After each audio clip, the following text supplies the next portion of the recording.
जय हिंद दोस्तों, स्वागत है आप सभी को मेरा यूट्यूब चैनल में। क्लास 12 का जो है कि एमसीक्यू क्वेश्चन को हम बताए हुए थे पिछला वीडियो में।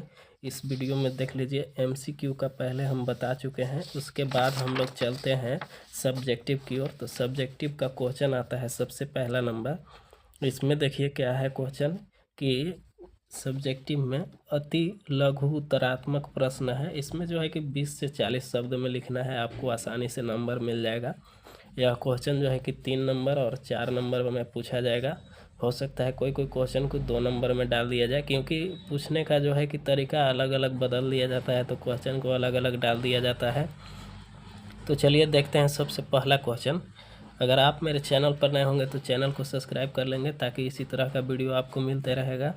इसमें देखिए सबसे पहला क्वेश्चन जो है, इसमें कह रहा है कि पीठिका सेल किसे कहते हैं। बहुत ही इम्पोर्टेंट क्वेश्चन है यह, जो है कि वीवीआई प्रश्न है। इसमें कह रहा है कि पीठिका सेल किसे कहते हैं। तो इसका देखिए आंसर होगा, पीठिका सेल छत्रक सेल का ही एक नाम है। यह जो है कि छत्रक सेल का नाम होता है। यह एक प्राकृतिक रूप से पाई जाने वाली चट्टान है। यानी कि सेल का मतलब होता है पत्थर। सेल का मतलब होता है पत्थर, ठीक है, पत्थर, चट्टान। यह भी जो है कि चट्टान के रूप में ही पाया जाता है पीठिका सेल, जिसका आकार छत्रक जैसा होता है। इसका जो है कि आकार छत्रक जैसा होता है। यह तब बनती है जब तलछटी चट्टानों की ज़्यादा मजबूत परत नरम परत से ऊपर आ जाती है। ज़्यादा मजबूत परत पहले आ जाएगा, उसके बाद जो है कि नरम परत के ऊपर आ जाता है। नरम परत नीचे रह जाएगा और मजबूत परत ऊपर चढ़ जाता है, तब इसको कहते हैं पीठिका सेल। पीठिका सेल यही होता है। इसमें जो है कि इंग्लिश मीडियम वालों के लिए भी नीचे है, देख सकते हैं। उसके बाद हम लोग बढ़ते हैं आगे की ओर। Question number 2। इसमें देखिए ये भी वीवीआई प्रश्न है, इसको भी अच्छे से पढ़ लेंगे। नदी विस्पर्शन किसे कहते हैं। नदी विस्पर्शन आखिर होता क्या है और किसे कहते हैं। तो नदी विस्पर्शन का मतलब है जब नदी मैदानी इलाकों से होकर गुजरती है। जो मैदानी इलाका होता है उससे अगर नदी गुजर रही है तो इसी को विस्पर्शन कहते हैं। लेकिन इसमें और थोड़ा लिखना होगा। तो वह घाटी को चौड़ा करती है और मोड़ लेती है। घाटी को चौड़ा फैलाते हुए मोड़ लेगा। कहे कि कोई भी घाटी रहेगा तो पानी आगे की ओर बढ़ता है तो फैलते जाता है, चौड़ा हो जाएगा। इन मोड़ों को विस्पर्श कहते हैं। विस्पर्श नदी द्वारा बनाया गया एक अपरदनात्मक मरु स्थल रूप है। यानी कि अपरदनात्मक स्थल रूप जगह होता है, जिसे हम लोग जो है कि नदी विस्पर्शन कहते हैं। घाटी को जो है कि थोड़ा चौड़ा करते जाता है, क्योंकि पानी के बहाव के कारण जो है कि घाटी कटते जाता है और चौड़ा हो जाता है। इसमें देखिए फिर अगला तीसरा प्रश्न है, यह भी वीवीआई प्रश्न है। इसमें जो है क्या कह रहा है कि डेल्टा को परिभाषित कीजिए। आखिर डेल्टा क्या है।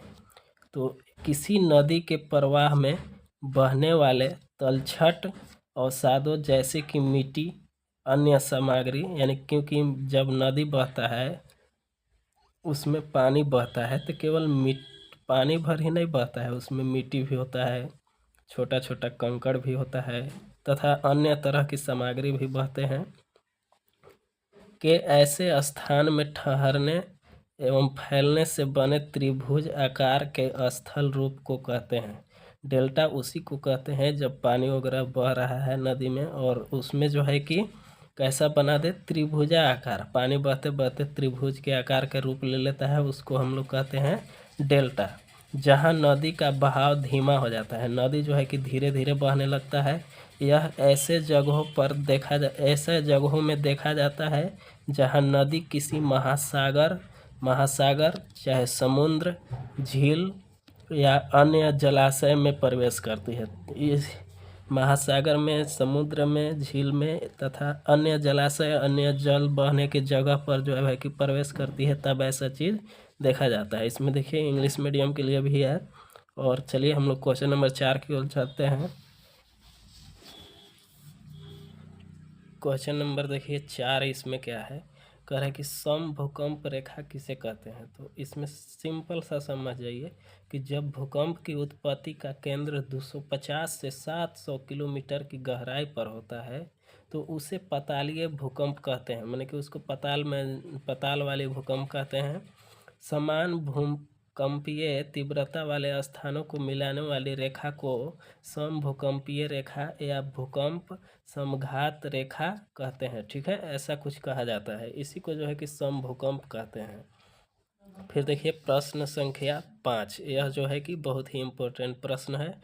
इसको जो है कि और भी कहीं बुक वगैरह में आप देखे होंगे, यह इम्पोर्टेंट प्रश्न है।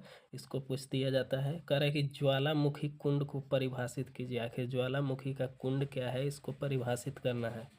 तो इसमें देखिए ज्वालामुखी कुंड ज्वालामुखी के विस्फोट के बाद बनने वाला एक बड़ा गड्ढा होता है, इसे कैल्डेरा भी कहते हैं। यह एक भूवैज्ञानिक शब्द है, इसे जो है कहता है, इसका नाम कैल्डेरा भी होता है। इसी को जो है कि हम लोग भूवैज्ञानिक शब्द, कैल्डेरा जो है कि भूवैज्ञानिक शब्द होता है, और इसी को जो है कि ज्वालामुखी कहते हैं। यानी कि विस्फोट वगैरह जो होता है ना, उसी को ज्वालामुखी कहते हैं। विस्फोट होना यानी ज्वालामुखी फटना। आगे क्वेश्चन नंबर 6 देखिए है, इसमें है कि समस्थिति शब्द का पहली बार प्रयोग किसने किया। तो सबसे पहला नंबर कि इसको देखने से पहले अगर आप 2026 या 2025 जब भी देख रहे होंगे, आप कमेंट कर देंगे कि इस वीडियो को कब देख रहे हैं, और इस वीडियो में जो है कि देख करके आपको अच्छा लगा या नहीं लगा कमेंट कर देंगे, ताकि हमको मोटिवेशनल मिलता है। आपके मोटिवेशन से ही जो है कि हम वीडियो बनाते हैं, तो कमेंट कर देंगे कब देख रहे हैं। देखिए इसमें है कि समस्थिति होमियोस्टैसिस शब्द वाल्टर भी कैनन द्वारा दिया गया था। अगला प्रश्न है 7 नंबर, इसमें देखिए क्या है, इसमें है कि महाद्वीपों की कौन सी गति के फलस्वरूप आल्प्स और हिमालय पर्वत श्रृंखलाओं की उत्पत्ति हुई। इसका उत्पत्ति कैसे हुआ। तो आल्प्स का पहले देखेंगे, तो आल्प्स वलित पर्वत है। इसमें दो चीज़ को बताना है, पहला नंबर आल्प्स की उत्पत्ति और दूसरा हिमालय पर्वत श्रृंखलाओं की उत्पत्ति। ठीक है, तो दो चीज़ से पहले जो है कि हम लोग आल्प्स के लिए देखेंगे, अब की में देखेंगे हिमालय पर्वत की। तो आल्प्स के लिए आल्प्स वलित पर्वत है, और इनका निर्माण पृथ्वी की पपड़ी से चट्टान और सामग्री के वलित होने और फिर ऊपर की ओर ढकेले जाने से हुआ है। लगभग 770 मिलियन वर्ष पहले अफ्रीकी यूरोपीय टेक्टोनिक प्लेटों आपस में टकराई, जहां आल्प्स का निर्माण हुआ था। इसमें जो है कि इसी तरह से आपको आंसर लिखना होगा। आगे है हिमालय की उत्पत्ति। इसका आखिर हिमालय की उत्पत्ति कैसे हुआ था।